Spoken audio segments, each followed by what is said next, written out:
This episode of New Politics was released on the 6th of April, 2024, and produced on the lands of the Wongal and Whadjuk people.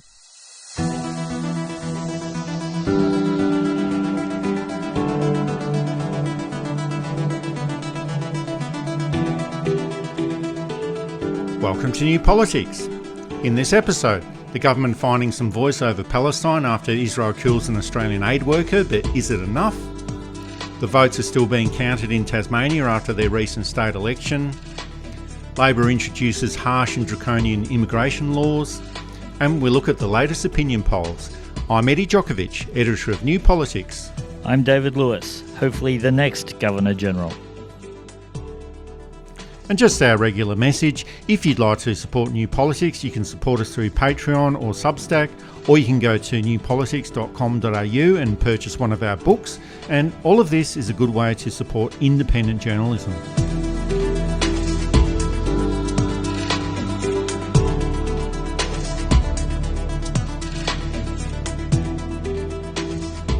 There's been a new development in Gaza with the killing of the Australian food charity worker Zomi Frankcom by Israeli Defence Forces. And first of all, Israel claimed that it was a side bomb from Hamas that killed the 7 aid workers from World Central Kitchen.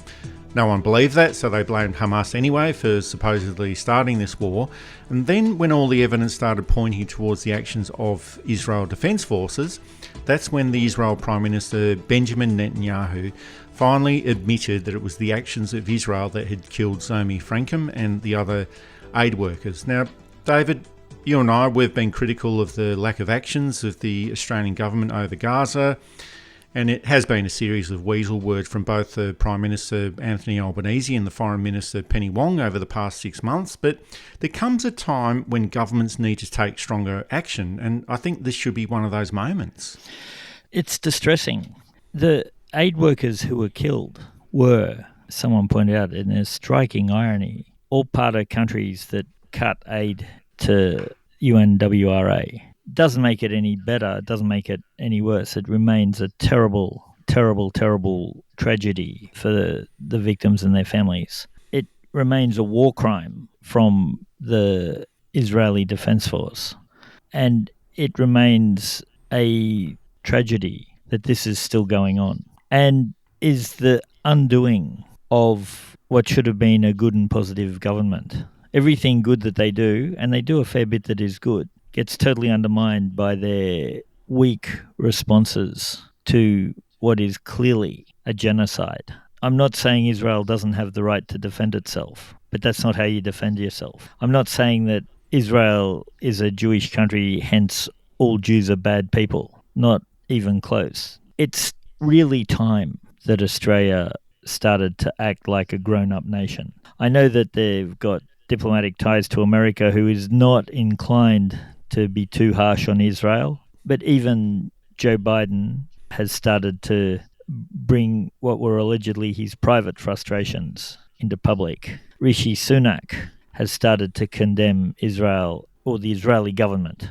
in ways that are a bit more firm than the Australian government. I know that there's calls for the Australian ambassador to be recalled and the Israeli ambassador to be sent out of Australia. I think that's probably appropriate. Boycotting of Israeli products, etc. I saw a comment where somebody likened it to the South African apartheid government at the end of its run in the late 80s, early 90s. It had become a pariah, yet it was still stuck on what it felt was the rightness of its cause until it got to the point where it had to collapse because it just wasn't viable anymore. We may be seeing this again. The South African government was a bad government, and the current Israeli government is a bad government, and they should be taken off the world stage. And it shouldn't just take the death of an Australian citizen for the Australian government to take stronger action, I think. And we have to remember that over 33,000 Palestinians have been killed in Gaza over the past 6 months. But this should be the moment that the Australian government changes its attitudes and behaviours towards the government of Israel. Otherwise, they'll just never learn. And if Anthony Albanese and Penny Wong have felt that they've been hamstrung by the Israel lobby in Australia, or that relationship with the United States, or other geopolitical concerns or arms dealings, or whatever it is that's holding them back from saying all of those things that they were saying about Palestine when they were in opposition, but now that they're in government have had very little to say about, then this incident, I think, gives them the opportunity. Now, they just can't keep providing the one-sided support for Israel forever, especially when it continues to behave like this. And we also have to remember that Penny Wong immediately cut Australia's funding to UNRWA based on an unfounded rumour pushed by the Israel government that was actually not true. But with this attack on charity workers in Gaza, she decided to wait and wait and wait and then wait some more, and then even then only ramped up her condemnation on Israel just a little bit. But at least the words are getting stronger. I spoke with my counterpart, the Foreign Minister of Israel, late last night, and I expressed to him the outrage that Australians feel. I expressed to him that the death of any aid worker and the death of Zomi Frankcom was outrageous and unacceptable, that we condemn the strike and we expect full accountability from Israel for what has occurred. Wartime does not obviate responsibility for observing international humanitarian law, including the protection of aid workers, and that the Australian government, on behalf of the Australian people and on behalf of Zomi Frankcom, expects full accountability for what has occurred, that the death of an aid worker in these circumstances is unacceptable. We will listen and observe and consider what is put to us as the inquiry takes place, and we expect full accountability, and any further steps will be something we consider after that point. But I make a broader point. Israel is bound by international humanitarian law. Israel should comply, for example, with the recent decision of the International Court of Justice in relation to the provision of humanitarian aid at scale in Gaza. Reiterate our call for an immediate humanitarian ceasefire. And I say again to you publicly what I've said to my counterparts directly and what I've said previously publicly, that unless Mr. Netanyahu changes his course of action, Israel will continue to lose support. We say to Mr. Netanyahu, you must change course. I believe Israel is losing support as a consequence of the actions, of the course it is taking. And here's the Prime Minister, Anthony Albanese. I spoke with Prime Minister Netanyahu this morning with a phone call that was organised overnight.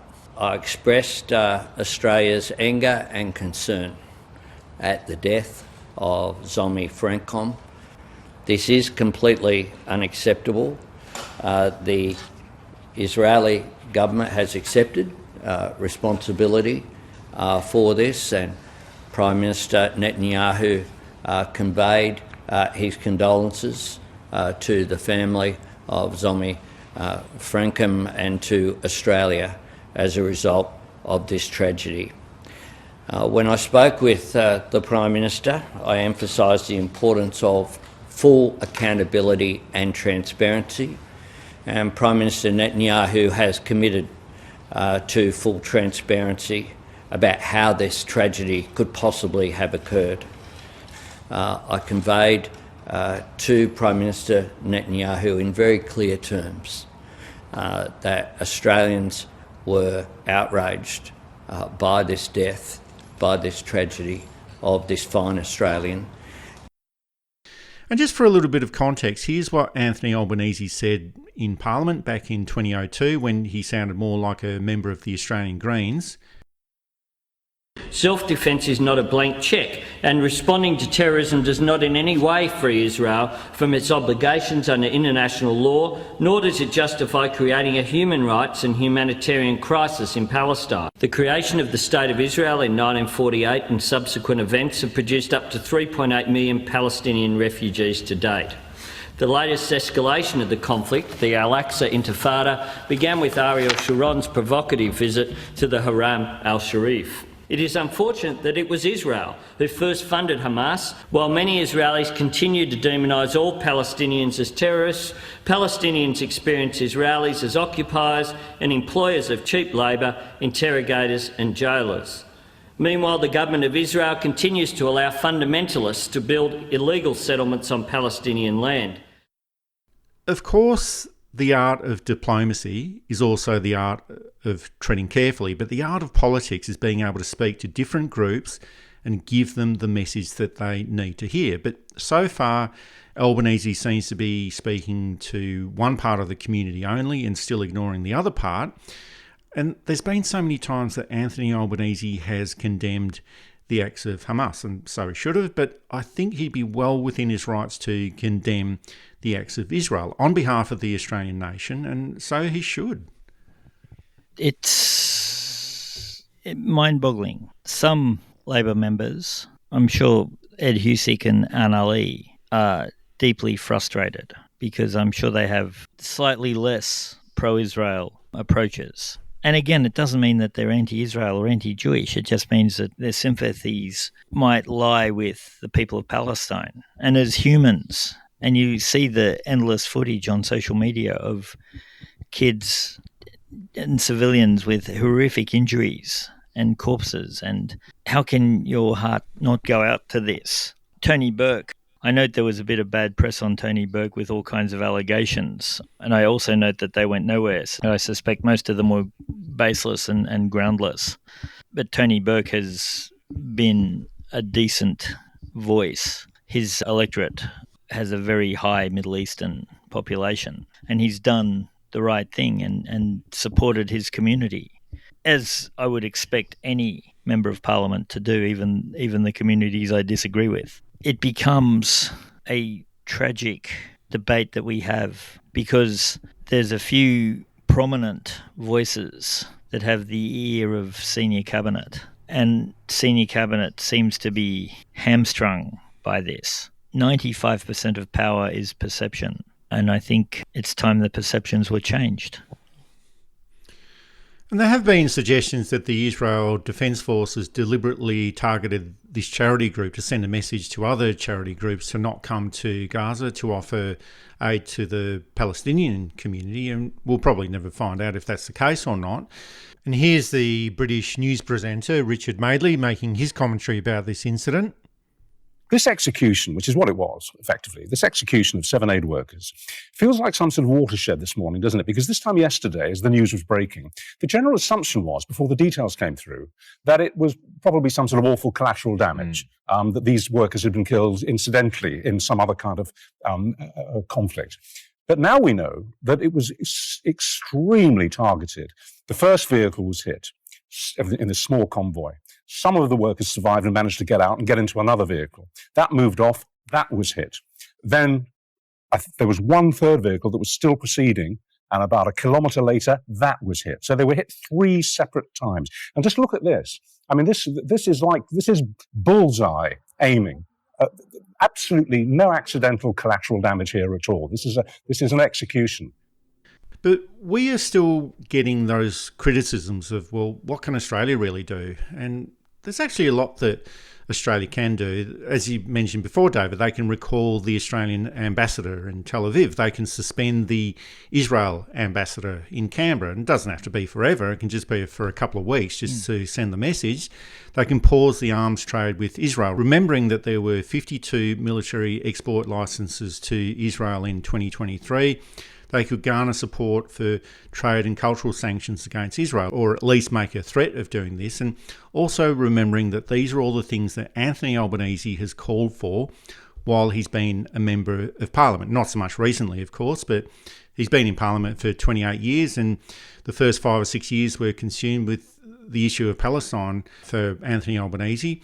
But I think there's also a local political dimension to all of this. At Albanese's electoral office in Grainler, there's been a 24/7 silent vigil by the Palestine Action Group, and they've requested a meeting with Albanese to discuss these issues. And he is the local member, so of course he should meet with them. But Albanese's response has been to close down the office and refuse to meet with this group. And I don't think that's a very democratic response from the Prime Minister, but the Australian Greens are planning to run hard in this seat at the next election, and I think with the right candidate and with the local unhappiness with Albanese on this issue, this could be a seat to watch at the next election. At the last election, Albanese won the seat by 67% to 33% against the Green candidate, But going back in time a little bit, in 2010, he only won the seat by 54% to 46%. So there are some fluctuations there. He's unlikely to lose his seat. It is a long shot, but it's not impossible. One thing you've got to remember, prime ministers tend to get a 3 to 5% boost in their seats, and leaders of the opposition too. Kim Beazley took the seat of Swan from a swinging seat and a very marginal seat to a Labor seat. And some of that was his own work within the community, and some of it was the fact that he was leader of the opposition with a good chance back then of perhaps being Prime Minister. Be the same with Anthony Albanese. Australian Prime Ministers are generally pretty safe, with two exceptions, Stanley Melbourne Bruce in 1929 in the seat of Flinders, and John Howard in 2007 in the seat of Bennelong. And Bennelong has become a rather marginal seat, and that's partly through redistribution and all kinds of things.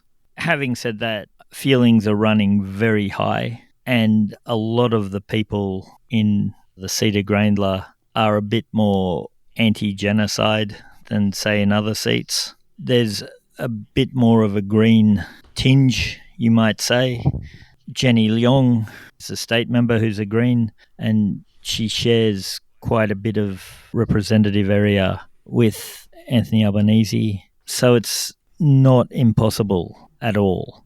And it's something I'm guessing that the Prime Minister's office or electoral staff are looking at, and how are they going to campaign this. Now, there's still 18 months till the election, which can be an incredibly long time.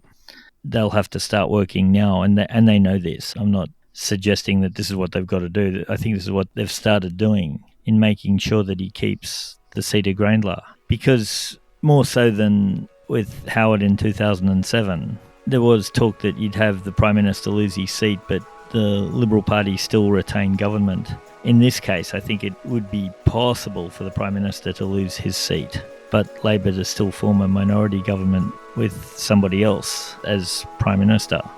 And that's would be an unusual, but from a historical point of view, somewhat welcomed. It'd be great to look at the implications of that.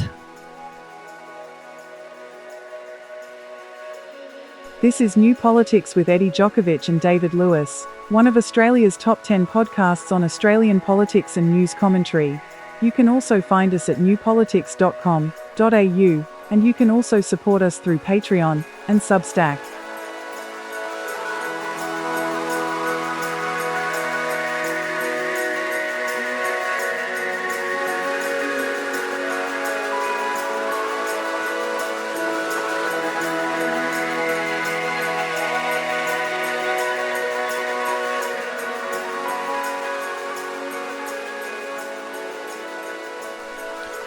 And we did have a week off last week, and on the day of our last episode there was a state election in Tasmania, and 3 weeks later the counting is still going on, and we still don't know the result, and that's going to be announced on April the 10th. And the Liberal Party did have a big drop in its vote, and that was of 12%, but it's still the most likely party to form a government, and it's not going to be a majority government, it's going to be a minority government, but it's still going to need to form a coalition of some kind with the Jackie Lambie network and a string of independent MPs, so it's anybody's guess what will happen there. But some of our audience have asked us about the Hare-Clark system that exists in Tasmania and why it's so complicated. It's not actually that complicated. It's very similar to the system used in the Australian Senate, and it does result in a fairer electoral outcome. And governments do have to form coalitions to maintain supply or consult with their political opponents more often. And there have been suggestions that Tasmania should drop the Hare-Clark system and adopt the two-party preferred system that many other parliaments around Australia use. But if anything, the rest of Australia should be implementing proportional representation, not getting rid of it. You don't want the British situation with the first past the post system. First past the post is a brilliant system if there's only two candidates. But after then it becomes problematic because you get people who a majority of people didn't vote for winning. So you then need some kind of preference. So if your preferred candidate doesn't get through, hopefully your next one right down the line. Now, this gives us anomalies. Ralph Babbitt, for example, the UAP, Clive Palmer's party, Pauline Hanson to a lesser extent, in all fairness. But mostly it means that your vote is not wasted. Tasmania also has the multi-member, because they've only got 5 seats with 7 members each. Some people might think that's over-governing, but they're rather large seats, relatively. And you need a good whack of representation from the smaller states anyway. So it works. Whether a population large state like New South Wales or Victoria could handle multi-members is another thing. And I guess you'd see seats with one radical Green member and one very conservative Liberal member representing the same lot of people. And as I'm talking through this might work. It might work better. Well, it'll certainly make politics a lot more interesting. Yeah, it's a complicated counting system, and it's most closest to our Senate system. It would make by-elections tricky, but not impossible, because, again, you're only in the one seat. But anything that improves the democratic process by being more democratic should be something we'd be looking at. Oh, that's absolutely right. But proportional representation or proportional voting is a lot more complicated to calculate, as you referred to before, David, but it is a much fairer system than the two-party preferred system, which, as the name suggests, strongly favours the two main political parties, and it's definitely much fairer than the first past the post system in Britain. But the main idea in a democracy is to have a parliament that reflects the will of the people and the votes that they've cast. And at the 2022 federal election, the Australian Greens received 12% of the primary vote across Australia, but ended up with only 2.6% of the seats in the House of Representatives. So that's 4 out of the 151 seats. The Labor Party received 33% of the primary vote, but won 51% of the seats. And the Liberal National Parties received 36% of the vote and ended up with 38% of the seats. So their seat number is reflective of their vote, more or less. And we're not suggesting that the Labor government wouldn't have won government under proportional representation, because there's also a lot of people who do vote strategically, and they know what they would have been voting for under the two-party preferred system at the last election. And generally, I think we need to have a system that produces the outcomes that the electorate wants, whether we like it or not. But I think that proportional representation would also put a handbrake on the excesses of Conservative governments, but it would also allow the Labor Party to behave more like a Labor Party once they're in government. And at the moment, we've got a situation where the Liberal and National parties pretty much do whatever they want when they're in government, and then they dictate political outcomes when they're in opposition, as we've seen with immigration policy and fuel efficiency laws. And with proportional representation, we get the types of governments the public wants, rather than the governments that they don't want. And with the government of the day needing to consult more or form coalitions with independents and smaller parties, I think that would result in better political outcomes. And of course, it could also result in political disasters, but I think that generally the political system and the public would benefit from this. If there's a rot to be found, they'll find it. You know, if there's some way they can twist the system, they'll find a way. So, and no system is perfect, and we have to remember that. But what we should also remember is that the more complex the system, the harder it might be to twist things so that it doesn't work. One of the things that I sympathise with the Greens about is the fact that they get a higher primary vote than the National Party and get, 4 or 5 seats now, whereas the National Party get their 10 to 15 seats guaranteed every election. And that's the type of thing we've got to look through and change, because I know it's to do with population distribution and all of that too. But it would seem to me that there are more people who are voting Green than are getting represented by the Green Party. Now, before everyone jumps in on me and says, you must be a closet Green or a Green voter, not necessarily. I'm just looking at the numbers and looking at what would be a fairer distribution of how to do things. And a Hare-Clark type system might be fairer. And the other thing too is Hare and Clark never met each other. It's a mashup of 2 separate systems that were developed, one in England to try and fix the first past the post problem, and one in Tasmania. There's all kinds of systems around the world, and perhaps a very smart committee could be put together to sort out a reform to the system. Or maybe we just take the Senate system holus bolus and put it down into the House of Reps.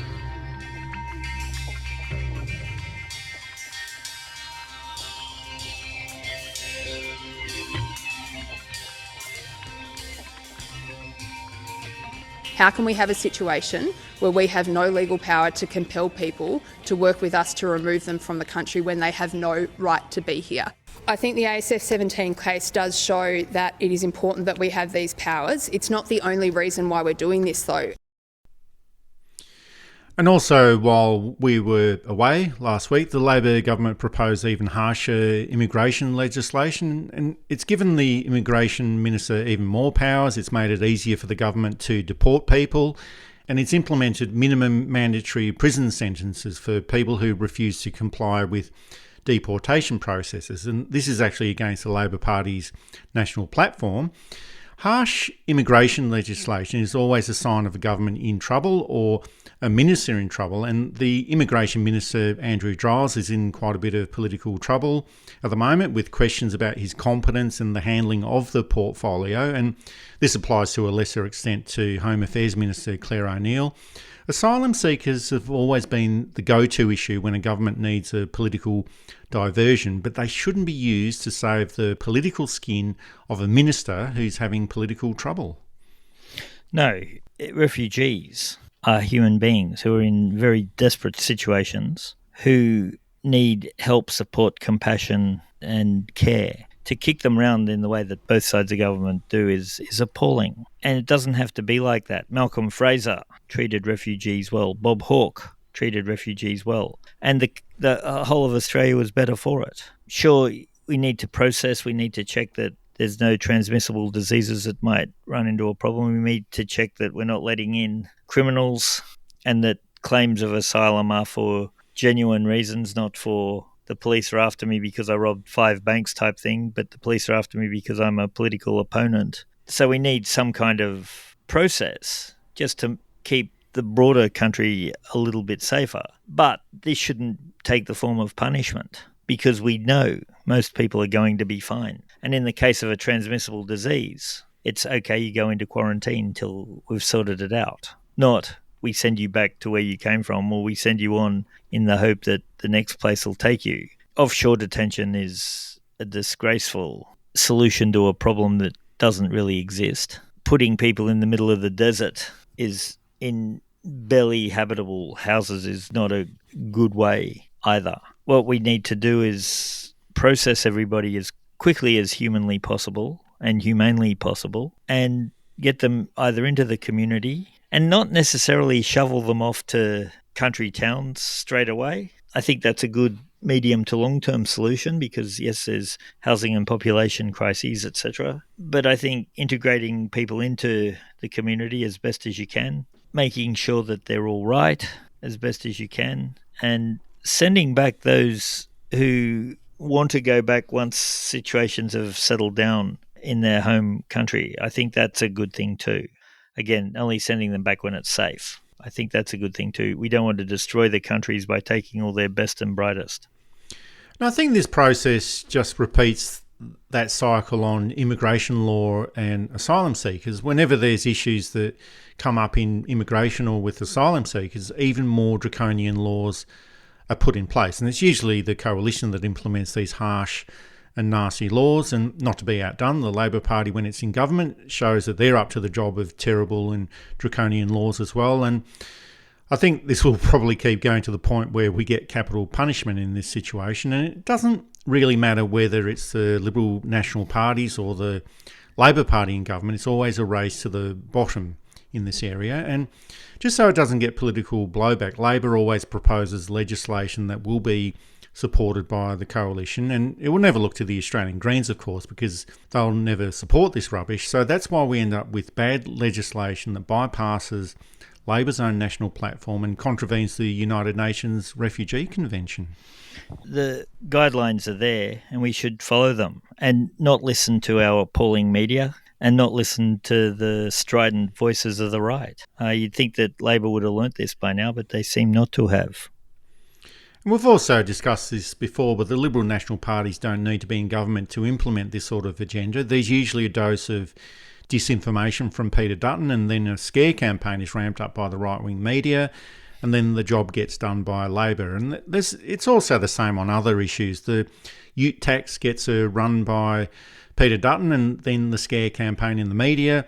Labor caves in on fuel efficiency standards, and then it all gets watered down. And I don't know if the original proposal on fuel efficiency from the Labor government was an ambit claim, and this is where they expected to land, somewhere in the middle, but it's still a pushback from the Liberal Party. And just as a comparison, the Labor government introduced the mandate for unleaded petrol in 1986, and there was a massive campaign against it from the car industry and led by the Liberal Party, and the Labor stood by. They stood firm and introduced unleaded petrol because it was the right thing to do. And we've got all of that in place now, and no one ever thinks about it. And I think that's the difference in Labor governments of different eras. In 1989, the Hawke government stood by its convictions, and even though it's a minor issue, it still stood by its convictions. In 2024, the Albanese government buckles under pressure and at the first sight of trouble. Labor seems to have had a crisis of confidence since 96, and I don't know if it's the sign of a dying party system. I don't know if it's that too many defeats and too many destroyed careers have spooked everyone else. I don't know whether it's because smart people can't thrive in a situation with so many dumb people thriving. But Labor needs to find its confidence. The Liberal Party, for all its manifest, and the Nationals, for all their manifest faults, never lose confidence. They can say the most outrageously ridiculous things as if it's the best piece of wisdom ever. There's no consideration, there's no self-reflection, there's no self-awareness. They can just say it, get away with it, and move on to the next thing. Labor struggles to say smart things sometimes. They've got to find that confidence. And I don't mean necessarily in individual members. It's a collective thing. And whether it's a leadership thing, whether it's a general zeitgeist thing, or whether it's something else, I don't know. But I suspect that the ability is in there to have Labor go back to the confidence of the Hawke years, of the Keating years, of the Whitlam years, of the early Rudd years, and to become a force for good again. This is New Politics, available through Apple Podcasts, Spotify, Amazon Audible, Google Podcasts and YouTube.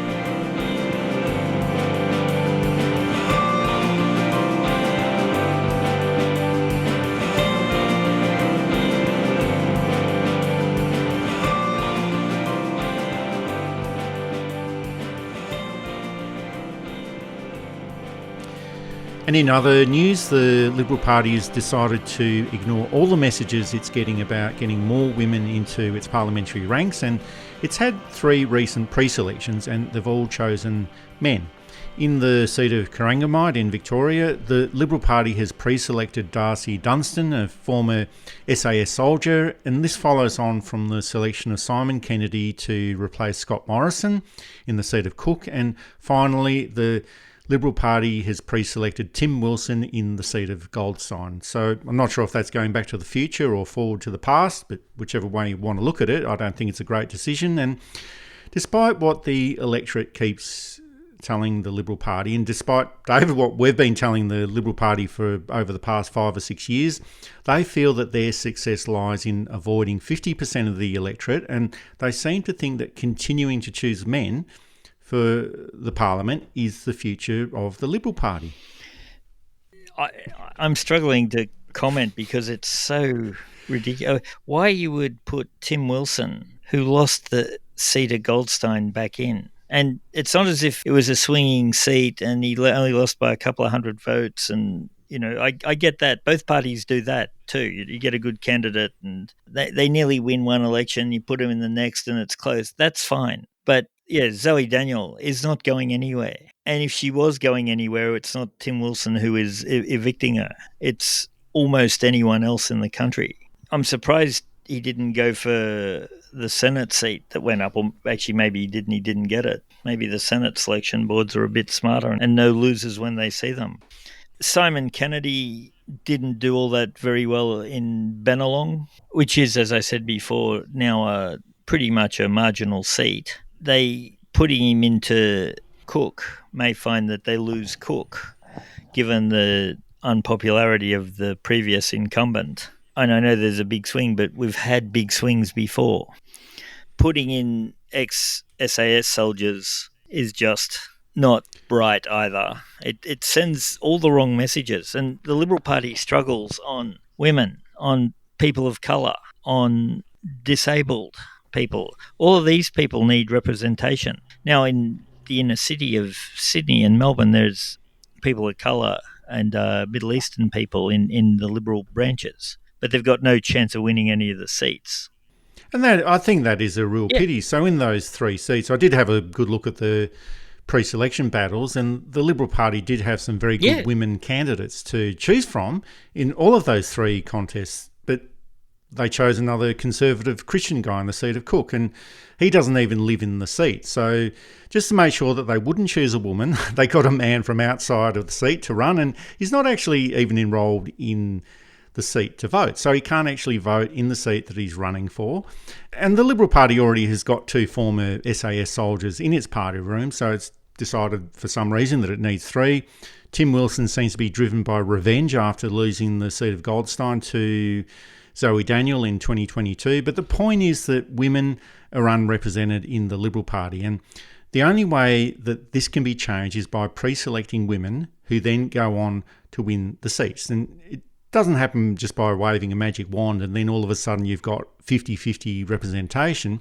You do have to take active steps to make this happen. So yet again, they've had 3 opportunities to change that, and they've avoided the issue on each of those 3 occasions. Yeah. Again, insanity is trying the same thing the same way and expecting a different result. I'd have thought after you'd lost the seat of Goldstein, you'd bow out. And to his credit, Josh Frydenberg, having lost the seat of Kooyong, bowed out of politics. He wasn't scrambling for another Senate seat or another safe seat somewhere else. He realised his time was up and he went, good on him. That's not to say that he was in any way good at what he did, but we must pick up the good things people do. It's hard to analyse because it is so mind-numbingly ridiculous that they would keep doing this. It's become less politics and more ideology at the cost of politics. And you're right, they had good women candidates, locals with actual achievement, unlike Tim Wilson, say, who was the worst free speech commissioner we ever had. They lived in the area, and again, one of the secrets that the independent candidates are letting the Liberal Party know is that strong local figures will nearly always outrate outsiders coming in. There's plenty of people who stood for seats who were nationally famous who didn't get in because there was a good, strong local figure. All politics is local. Tip O'Neill said that, and he was right. One of the few things I think I'd agree with Tip O'Neill on, but he was absolutely right. Yeah.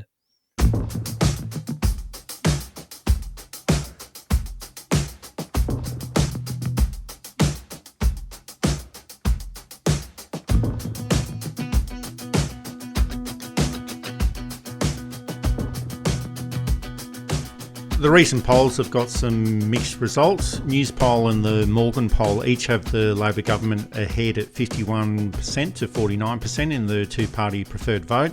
The Resolve poll is better for the Labor government at 53 to 47%, but the Essential poll is 50% for the Liberal National parties and 44% for Labor. But overall, the trend is slipping away from the Liberal National parties, and the Liberal Party vote dropped by 12% at the recent Tasmania state election. The Labor vote went slightly up, but overall that's only a small sample when compared with the rest of Australia. The polls generally are good for Labor, but they have dropped from the massive levels that they had about a year ago, and some of our listeners have asked us if that's because of the government's lack of action on Gaza and Palestine. I think that's probably unlikely. It is an important issue internationally and for quite a few people in the Australian community, but there wouldn't be any political pain for the Labor government, and that probably explains why they've been so reluctant to do anything about Gaza.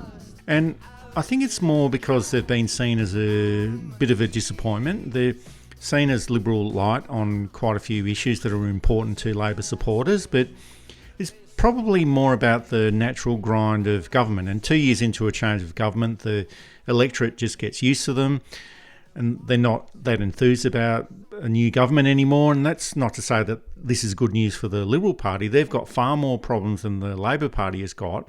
But the machinery of government means that the ruling party always accumulates problems, whether they like it or not. And it's up to them to manage these issues and make sure that they don't accumulate too many problems so it drags them down. I think, too, we're in a housing crisis, and it's a long-term housing crisis. Rents are extremely high. It looks like that there's going to be a generation who either won't be homeowners or won't get into their own home till they're closer to 50. And the Labor government doesn't seem to have been doing much on that. Of course, it's a difficult problem on one level to fix. On another level, if we remove things like negative gearing, if we put caps on things like casual accommodation places, like Airbnb, they're not the only ones. If we give landlords incentives to have someone in your home rather than have it empty, or if we give, and they can be negative incentives like higher tax rate for empty properties, or they can be positive ones like setting up, paying for advertising. I'd probably prefer the former, but whatever gets people into homes and brings rent down in such a way that it's affordable for everybody. Subsidised rental for low-income renters, public housing, social housing. All of these are things that the Labor Party can and should do, but they haven't done that, and I think that there's a disappointment there. The economy's not so bad. I think a lot of commentary is distorted by right-wing noise as opposed to good constructive debate. But I think that you'd find that fixing, or at least being seen to fix, the housing issues would help the Labor Party retain a majority government. Cost of living, $150 worth of groceries now costs about $275. Breaking down the monopolies, and I know there's been talk of that, and the defence has been, if you break Woolworths down, what do you break it into? It's one company, and this has been done before and will be done again. You split off various sections of the business. If Labor was seen to be at least trying to fix the cost of living issues and the economic issues, and I mean the economy that people feel, not the economy of the wealthy, that would go a long way, I think, to fixing their falling grades. On top of that, though, we also have the problem that I think the major party system is dying, and it's dying all around the world. And I think that that's not much that anyone within the Labor or the Liberal Party can do much about. They can probably slow it down, but I don't know that they can stop it.